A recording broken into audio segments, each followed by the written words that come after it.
2025 ஜூலை மாதம் 18ஆம் தேதி In the year 2025, July 18th, செய்தியில் ஒரு பதிவில் இப்படியாக சொல்லப்பட்டு இருக்கிறது. in a news, there has been a note given by the channel. தற்போது ஒரு ஆச்சரியமூட்டும் ஒரு தகவலை விஞ்ஞானிகள் கண்டறிந்துள்ளார்கள். Recently, the scientists have discovered a very awful report பூமி இனி வேகமாக சுற்றப் போகிறது. that the earth is going to rotate very fast hereafter. இதனாலே ஜூலை ஆகஸ்ட் மாதங்களிலே பல மாற்றங்கள் ஏற்பட போகிறது. Due to this rotation of the earth, there will be great changes in the month of July and August. பூமி தன்னைத்தானே சுற்றி வர எடுக்கிற நேரம் 24 மணி நேரம், அது ஒரு நாள் என்று சொல்லப்படுகிறது. The earth takes 24 hours, that is one day, to rotate itself on its own axis. பூமி சூரியனை சுற்றி வருவதற்கு, ஒரு முறை சுற்றி வருவதற்கு 365 நாட்கள், ஒரு ஆண்டு என்று கணக்கிடப்படுகிறது. The earth takes nearly 365 days, that is 1 year, to rotate the sun. ஆனால் இப்பொழுது பூமி இயல்பை விட வேகமாக சுழன்று வருகிறது என்று ஆச்சரியமூட்டும் ஒரு தகவலை விஞ்ஞானிகள் அறிந்துள்ளார்கள். But now the scientists have discovered that the earth is rotating very fast than normal time. இதன் விளைவாக நேரத்தில் சில மில்லி வினாடிகள் கூடலாம் குறையலாம். இந்த இழப்புகள் சிறிதாக தோன்றினாலும் நம் நேர கட்டுப்பாட்டில் சில பாதிப்புகள் ஏற்படும்.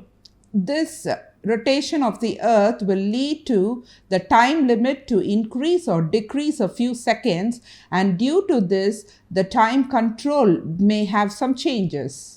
ஜூலை 9ஆம் தேதி 2025ஆம் ஆண்டு, In the month of July, that is 9th 2025, July 22 2025ஆம் ஆண்டு, and also in July 22nd 2025, August 5ஆம் தேதி 2025ஆம் ஆண்டு, and also in the month of August 2025, இந்த 3 நாட்களிலும் 24 மணி நேரம் என்பது சற்று குறைவாக, ஒரு நாளில் 86,400 வினாடிகள் என்று காணப்படுகிறது. அதைவிட சற்று குறைவாக 1.51 மில்லி வினாடிகள் குறைவாக பதிவாக போகிறது. ஒரு நாளினுடைய அளவில் இந்த வினாடிகள் குறைகிறது. In the month of July 9th 2025, July 2nd 2025, and August 5th 2025, in these 3 days, that is one day, it is 24 hours, but scientists have discovered that it may decrease up to 1.51 milliseconds. One day is equal to 86,400 seconds. உலக வரலாற்றிலேயே மிக குறைந்த நேரம் கொண்ட ஒரு நாள் பதிவாகி இருப்பது பெரும் ஆச்சரியத்தையும் பிரமிப்பையும் ஏற்படுத்தி வருகிறது. அதாவது ஒரு நாள் என்பது 24 மணி நேரம் அல்லது 86,000 வினாடிகள் கொண்டதாக இருக்கும். ஆனால் கடந்த ஜூலை 9ஆம் தேதி 24 மணி நேரத்தில் 1.3 முதல் 1.53 கண நேரம், அதாவது மில்லி செகண்ட் குறைந்திருப்பதாக விஞ்ஞானிகள் அதிர்ச்சி தகவலை வெளியிட்டுள்ளார்கள். இந்த மாற்றத்தை மனிதர்களால் உணர்ந்து கொள்ள முடியாது. People may not realize these changes, ஆனால் இந்த மாற்றத்தை அறிந்து கொள்வது முக்கியம். but people must know and understand what about these changes.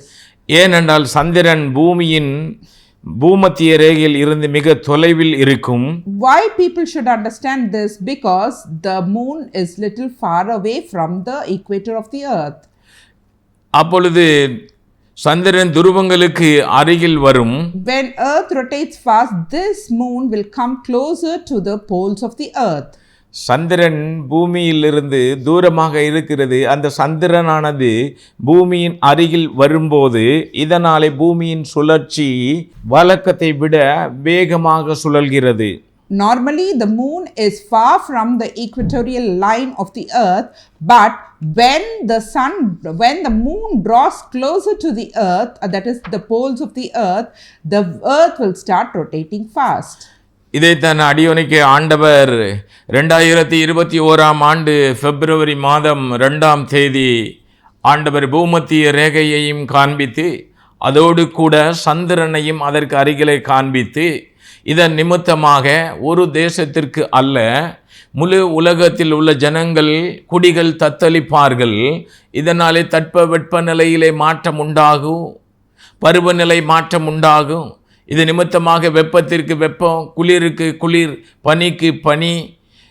இது நிமித்தமாக கடல் மட்டம் உயர்தல், காற்று மாசுபடுதல், பொருளாதார வீழ்ச்சிகள், இப்படிப்பட்ட பல பூமி அதிர்ச்சிகள், இப்படிப்பட்ட பல காரியங்களை தேவன் காண்பித்து சந்திரனிலும் ஒரு மாற்றம் வரும் என்கிறதை தேவன் என்ன செய்தாங்க, ஒரே தரிசனத்தில் இது எல்லாவற்றையும் தேவன் அடியோனுக்கு திட்டமாக காண்பித்து, இது பூமத்திய ரேகை என்பதை காண்பித்து, அந்த பூமத்திய ரேகையானது கடைசி பகுதி கிழக்கு பகுதியிலே அதற்கு சற்று முன்பாக உடைந்து வடபுறமாக விலகி போயிருக்கிறதை தேவன் காண்பித்தாங்க. This is what God showed me in a vision in the month of February 2nd, that is in the year 2021, that this is the equatorial line of the earth and it has broken in the eastern side and it has moved little towards the north. At the same time, God showed me in the vision about the moon. There will be changes in the moon. Due to this changes in the equator and the moon, not to one nation but to the whole world, there will be destruction and the people will tremble. And due to these changes, there will be changes in the temperature, that is rise in temperature. There will be climatic changes, heat for heat, cold for cold, snowfall for snowfall, rainfall for rainfall, and there will be rise in sea level, there will be air pollution, there will be earthquake, and there will be economic crisis. So many changes will happen to the whole world.